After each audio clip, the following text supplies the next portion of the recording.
Hello students, welcome to Educraft academy. Last class में हमने RBCs complete कर लिया था, राइट। अब आरबीसीज में एक और पॉइंट आता है, हम उस पॉइंट को समझ लेते हैं। That is oxygen transport. RBCs का फंक्शन क्या है? Oxygen transport. और ऑक्सीजन ट्रांसपोर्ट होता कैसे है?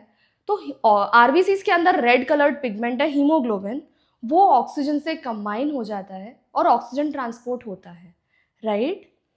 अब देखो, मैं आपको कुछ और बातें बताती हूँ। जैसे हीमोग्लोबिन है, तो हीमोग्लोबिन के अंदर 4 चेन होती हैं। हीमोग्लोबिन के अंदर 4 चेन होती हैं, 2 अल्फा चेन्स और 2 beta chains. 4 chains, 2 alpha chain, 2 beta chain. मतलब मैं ये बोलूँ, ये एक चेन है तो ये अल्फा चेन, ये दूसरी चेन है तो ये बीटा चेन, ये तीसरी चेन है अल्फा चेन, 2 अल्फा चेन, ये तीसरी चेन बीटा चेन, ये चौथी चेन बीटा चेन, ठीक है। 2 अल्फा चेन, 2 बीटा चेन। हर चेन के अंदर एक आयरन प्रेजेंट है, हर चेन में एक आयरन प्रेजेंट है। तो यहाँ पर एक आयरन होगा, यहाँ पर भी एक आयरन होगा, यहाँ पर भी एक आयरन होगा, यहाँ पर भी एक आयरन होगा। हर चेन में एक एक आयरन प्रेजेंट है। और जो आयरन है ना, वो ऑक्सीजन से कंबाइन होता है। आयरन ऑक्सीजन से कंबाइन होता है। तो एक चेन में एक आयरन है, ये एक ऑक्सीजन से कंबाइन होकर ऑक्सीजन ट्रांसपोर्ट करेगा। तो ये आयरन एक ऑक्सीजन मॉलिक्यूल से, ये वाला आयरन दूसरे ऑक्सीजन मॉलिक्यूल से, ये वाला आयरन तीसरे ऑक्सीजन मॉलिक्यूल से, ये वाला आयरन चौथे ऑक्सीजन मॉलिक्यूल से। तो एक हीमोग्लोबिन का मॉलिक्यूल कितने ऑक्सीजन को ट्रांसपोर्ट करने की कैपेसिटी रखता है? 4 ऑक्सीजन मॉलिक्यूल्स। क्लियर?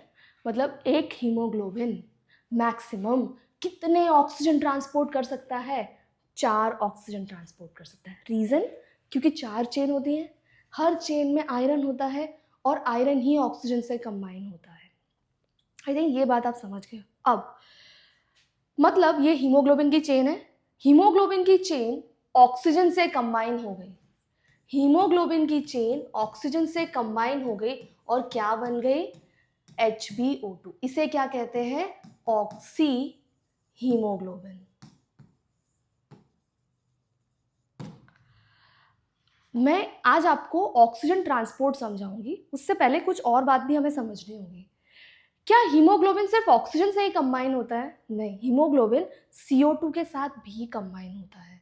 तो जब हीमोग्लोबिन CO2 के साथ कंबाइन हो गए तब तो क्या बनेगा वो? तो तब बनेगा वो कार्ब अमीनो हीमोग्लोबिन। जब हीमोग्लोबिन CO2 के साथ कंबाइन होता है तो वो बन जाता है carb amino haemoglobin. Carb amino haemoglobin. एक और गैस होती है carbon monoxide gas. Haemoglobin carbon monoxide gas के साथ भी कंबाइन होता है। तो जब हीमोग्लोबिन कार्बन मोनोऑक्साइड, देखो CO2 के साथ कंबाइन तो कार्ब अमीनो हीमोग्लोबिन, CO के साथ कंबाइन कार्बन मोनोऑक्साइड के साथ कंबाइन तो कार्बोक्सी हीमोग्लोबिन। Carboxy haemoglobin. ये 3 बातें आपको समझनी है। हीमोग्लोबिन ऑक्सीजन के साथ कंबाइन होके ऑक्सी हीमोग्लोबिन, CO2 के साथ कंबाइन होके कार्ब अमीनो हीमोग्लोबिन और CO के साथ कंबाइन होके कार्बोक्सी हीमोग्लोबिन। आई थिंक ये 3 बातें आपको क्लियर है, राइट। अब मेरी बात सुनो, अब हमें पढ़ना होगा ट्रांसपोर्ट, गैसेस का ट्रांसपोर्ट कैसे होता है। तो ऑक्सीजन का ट्रांसपोर्ट हमने कैसे पढ़ा? ऑक्सीजन हीमोग्लोबिन के साथ कंबाइन हो गया, राइट। जैसे ऑक्सीजन ट्रांसपोर्ट वैसे CO2 ट्रांसपोर्ट भी होगा।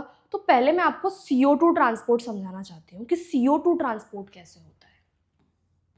CO2 ट्रांसपोर्ट,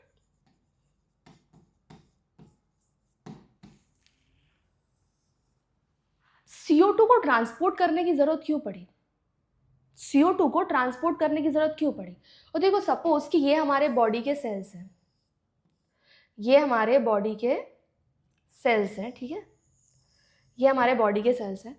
तो हमारे बॉडी के सेल्स, यानी मैं इसको टिश्यू बोलूं, हमारे सेल्स में क्या हो रहा है? रेस्पिरेशन हो रहा है। टिश्यूज के अंदर रेस्पिरेशन होता है। रेस्पिरेशन में कौन सा गैस यूज होता है, कौन सा गैस रिलीज होता है? रेस्पिरेशन में कौन सा गैस यूज होता है, कौन सा गैस रिलीज होता है? लिखो कमेंट्स में। रेस्पिरेशन का इक्वेशन लिखो कमेंट्स में। इक्वेशन ऑफ रेस्पिरेशन, देखो रेस्पिरेशन में ऐसा होता है कि ग्लूकोज प्लस ऑक्सीजन, ग्लूकोज में ऑक्सीजन कंबाइन होता है, ग्लूकोज में ऑक्सीजन कंबाइन होता है और फिर CO2 रिलीज होता है, CO2 रिलीज होता है। ये इक्वेशन है, राइट? ग्लूकोज में ऑक्सीजन, जो बॉडी के सेल्स है ना उनमें न्यूट्रिएंट है ग्लूकोज, ग्लूकोज में ऑक्सीजन कंबाइन होता है, CO2 रिलीज होता है। इसका मतलब टिश्यूज में किस गैस का अमाउंट ज्यादा है? CO2 का अमाउंट ज्यादा है। टिश्यूज में CO2 का अमाउंट ज्यादा होता है। इतनी बात क्लियर है? टिश्यूज में CO2 का अमाउंट ज्यादा है। अब उसमें ब्लड होगा, RBC होगा, हीमोग्लोबिन होगा और उसके साथ वो कंबाइन होगा। CO2 हीमोग्लोबिन के साथ कंबाइन होगा, तो कैसे कंबाइन होगा ये समझते हैं, और उसका ट्रांसपोर्ट कैसे होगा ये समझते हैं। ये RBC है, ये RBC है। RBC के अंदर टिश्यूज में से, ये RBC है, ये टिश्यूज है, टिश्यू में से RBC के अंदर CO2 आ जाएगा, CO2 वाटर के साथ कंबाइन हो जाएगा, CO2 वाटर के साथ कंबाइन होगा। CO2 वाटर के साथ कंबाइन होके क्या फॉर्म करता है? CO2 वाटर के साथ कंबाइन होके क्या फॉर्म करता है? कार्बनिक एसिड, H2CO3, H2CO3 कार्बनिक एसिड। बट ये जो कार्बनिक एसिड बना ना, ये अनस्टेबल होता है।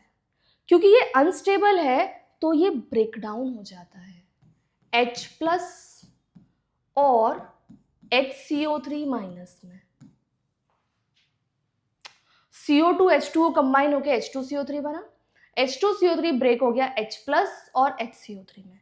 जो HCO3 है ये RBC में से बाहर आ जाएगा।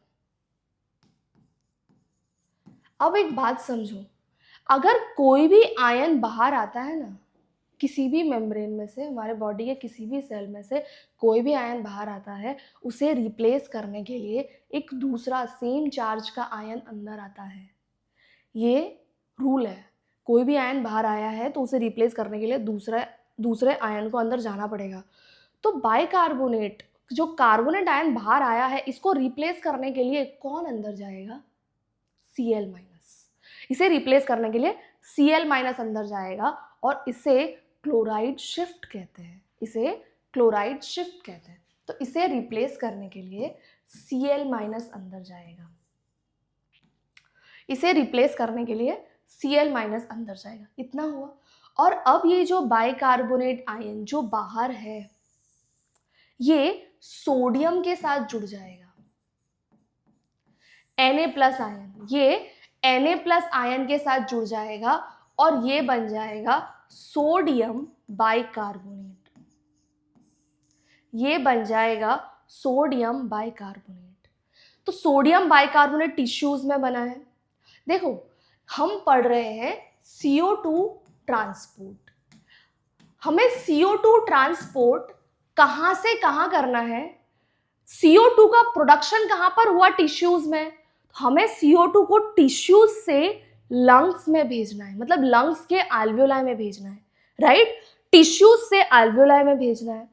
तो टिश्यू में जो ब्लड आया, उस ब्लड टिश्यू में जो ब्लड आया, राइट, टिश्यू है, टिश्यू में CO2 है, CO2 जो है वो H2 के साथ मिल गया RBC के अंदर, ये बन गया H2CO3, HCO3- सोडियम बाइकार्बोनेट। अब जो सोडियम बाइकार्बोनेट है ये एल्वियोलाई के पास जाएगा। ये सपोज ऐसे समझो, ये टिश्यूज है, यहां से क्या रिलीज हुआ, सोडियम बाइकार्बोनेट। अब ये सोडियम बाइकार्बोनेट यहां पर लंग्स है,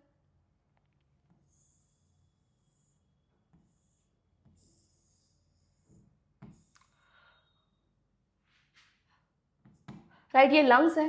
तो जो सोडियम बाइकार्बोनेट है ये यहां से यहां लंग्स के पास गया, यहां से यहां लंग्स के पास गया। अब यहां पर भी ब्लड वेसल होगा, यहां पर भी ब्लड वेसल होगा, यहां पर भी आरबीसी होगा, यहां पर भी ब्लड वेसल होगा, यहां पर भी आरबीसी होगा। अब जो सोडियम बाइकार्बोनेट यहां पर बना ये यहां पर वापस से ब्रेक डाउन हो जाएगा, यहां पर वापस से जो सोडियम बाइकार्बोनेट बना है ये वापस से ब्रेक डाउन हो जाएगा Na+ और HCO3- में।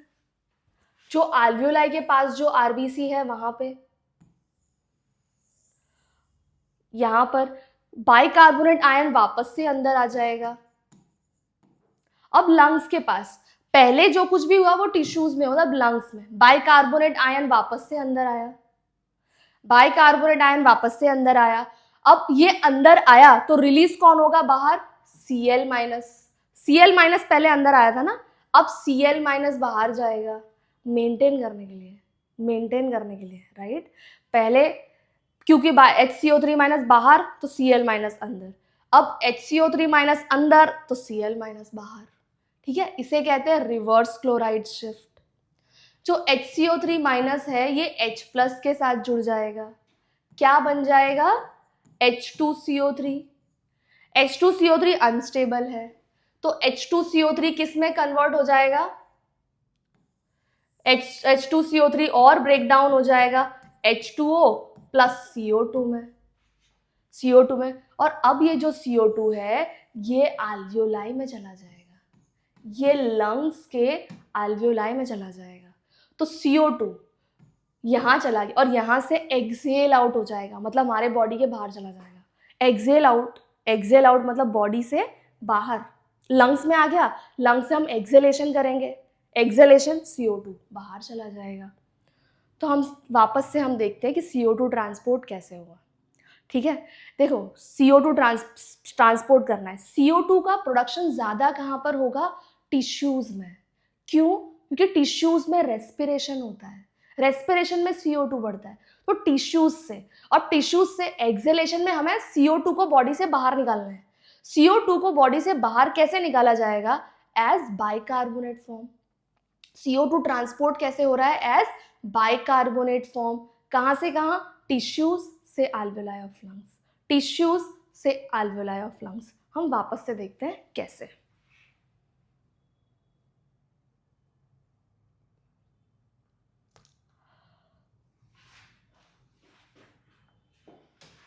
CO2 ट्रांसपोर्ट कहां से कहां, टिश्यूज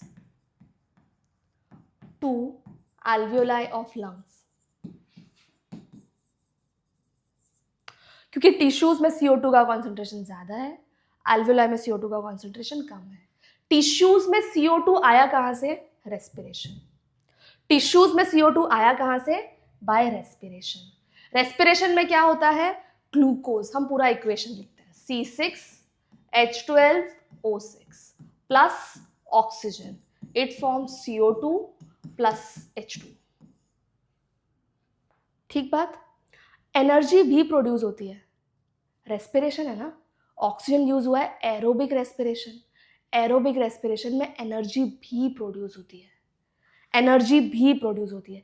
हमारे अंदर एनर्जी प्रोड्यूस किस फॉर्म में होती है, dash is energy currency of cell, dash is energy currency of cell, write in comments. Dash is power house of cell, write in comments. कितने एटीपी बनते हैं, कितने एटीपी बनते हैं एरोबिक रेस्पिरेशन में, 38 एटीपीज, 38 एटीपीज, 38 एटीपीज। अब ये जो CO2 बना है टिश्यूज में, हमें इसे लंग्स तक ट्रांसपोर्ट करना है, तो CO2 ट्रांसपोर्ट कैसे होगा, तो उसका पहला तरीका है एज बाइकार्बोनेट फॉर्म। ये जो तरीका हमने पढ़ा, ये तरीका, इस तरीके को क्या कहते हैं, as bicarbonate form. As bicarbonate form. ये CO2 ट्रांसपोर्ट किसके फॉर्म में हुआ है? सोडियम बाइकार्बोनेट के फॉर्म में। टिश्यूज के पास सोडियम बाइकार्बोनेट बना और वही सोडियम बाइकार्बोनेट आल्वेओलाई में पहुंचा तो as bicarbonate form first method. ठीक है, तो टिश्यूज में से CO2 एंटर हुआ, वाटर के साथ कंबाइन हुआ, H2CO3 बना। H2CO3 अनस्टेबल है तो वो H+ और HCO3- में ब्रेक डाउन हो गया। HCO3- बाहर आ गया और सोडियम के साथ कंबाइन हो गया। सोडियम ना हमारे अंदर प्रेजेंट है, हमारे प्लाज्मा में सोडियम प्रेजेंट है, हमारे प्लाज्मा में सोडियम होता है। ठीक है, आपको लग रहा हो कि सोडियम कहाँ से आया, तो होता है सोडियम। अब सोडियम बाइकार्बोनेट के साथ मिलके सोडियम बाइकार्बोनेट बन गया टिश्यूज में। अब टिश्यूज से एल्वियोलाई में पहुंचेगा, टिश्यूज से एल्वियोलाई में पहुंचेगा। एल्वियोलाई में कैसे पहुंचा? एल्वियोलाई तक पहुंचा through blood vessels, blood vessels के थ्रू। अब लंग्स के पास भी तो ब्लड वेसल्स आरबीसीज होंगे, तो यहां पर उल्टा प्रोसेस होगा। जो टिश्यूज के पास हुआ उसका उल्टा प्रोसेस हुआ। सोडियम बाइकार्बोनेट स्प्लिट हो गया, सोडियम बाइकार्बोनेट स्प्लिट हो गया Na+ में और HCO3- में। HCO3- अंदर गया, H+ के साथ जुड़ा, H2CO3 बन गया। H2CO3 H2O और CO2 में ब्रेक डाउन हो गया। CO2 एल्वियोलाई में चला गया और एक्सहेल आउट हो गया, एक्सहेल आउट हो गया। इस तरीके से CO2 ट्रांसपोर्ट हुआ। ये पहला तरीका हमने पढ़ा, CO2 ट्रांसपोर्ट का हमने पहला तरीका पढ़ा एज बाइकार्बोनेट फॉर्म।